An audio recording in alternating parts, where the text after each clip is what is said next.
Be ready, 10 seconds to go.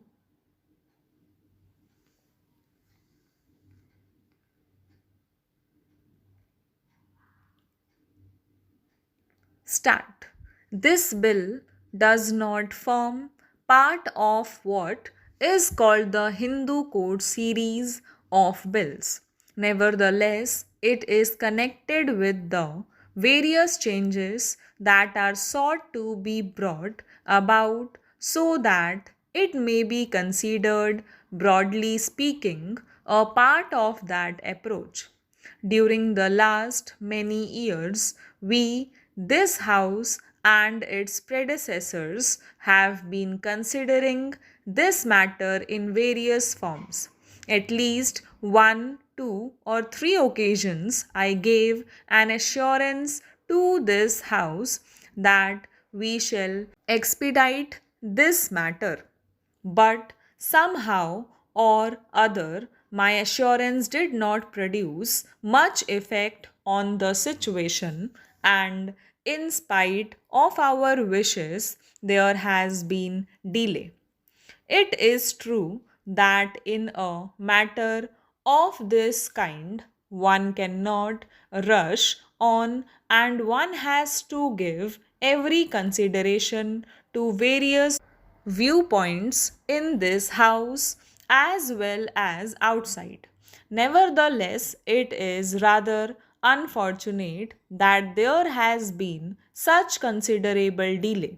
Therefore, it is a matter of peculiar satisfaction to me that we are at last coming to grips with these problems in the shape of this bill and one or two other that will follow.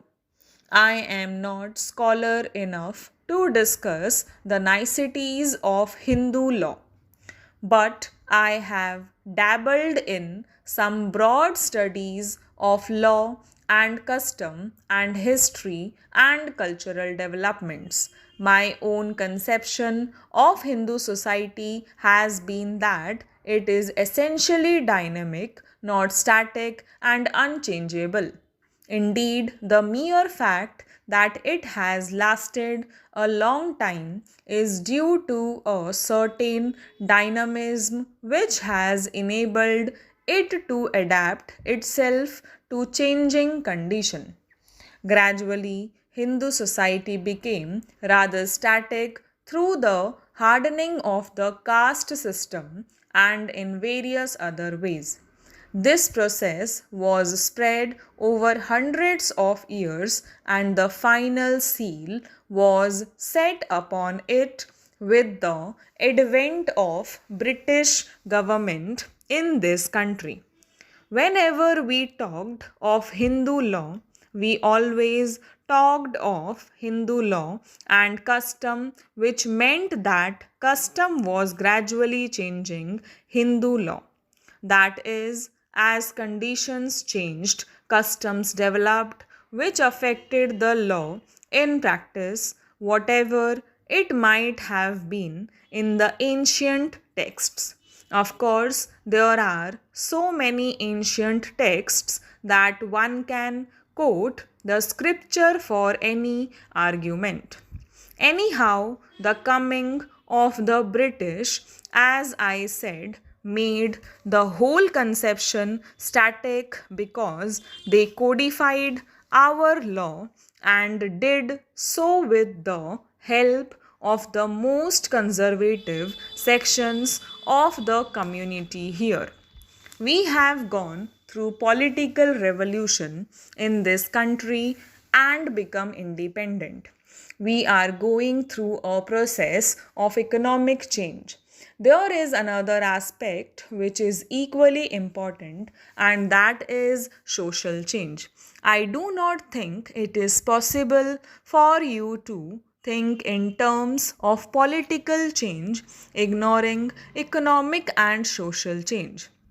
Most people now admit that economic change is as necessary as political change, but some people seem to think that social change, using the word in a narrower context is something entirely different from a political and economic matters, and that social life can be kept a closed preserve.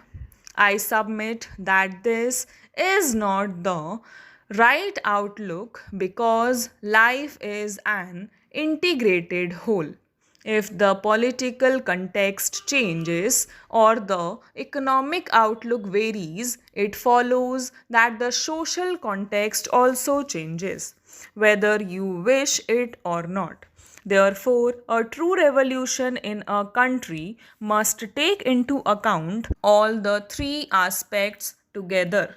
The person who considers himself a political revolutionary but a reactionary or a conservative in the economic sense or in the social sense is not an integrated person. He lives in compartments. Take the problem of untouchability. I cannot quote the sacred books, but many people hold that the sacred books enjoined it on them. Nevertheless, we came to the conclusion long ago that it must be done away with not only because it was unjust, but as Gandhiji repeatedly said, for the very survival of Hindu society. That is to say, this important social change became essential even from the narrower point of view of Hindu society itself. That manner of thinking has to be applied to other problems of human relationships as well. After all, the biggest problems of the world are human relationships, whether of one individual with another, or an individual with a group, or one group with another group. So far as this particular bill is concerned, as the House knows, it is a permissive measure. It is not forced down anybody's throat. It is essential to have permissive measures as a halfway course which will lead to other measures. I do not propose to say anything about the clauses of the bill.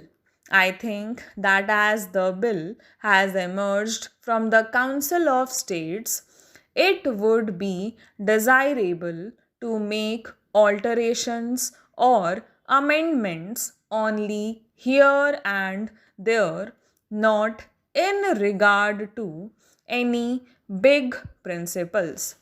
This is not, we all know, any kind of a party measure.